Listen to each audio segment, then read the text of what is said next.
So, magpupush po tayo ng 3 beses. Let's start po tayo, count tayo. And 1, 2, 3, 4, and 5, 6. And then wave tayo papunta kaliwa. And the next step, and 8, 7, 6, 5, 4, 3, and then wave.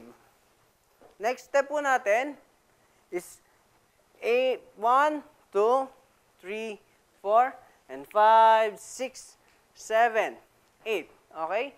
And then, magta-turn po tayo papunta sa left. And 8, 7, 6, hawak sa puso. And then, balik. 4, 3, 2, 1. And then, move po tayo forward.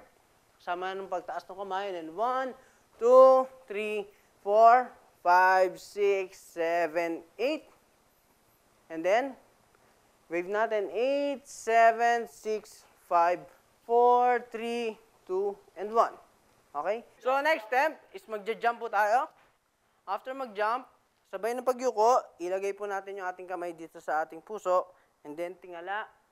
And then, i-raise po natin yung hands natin papunta towards 7.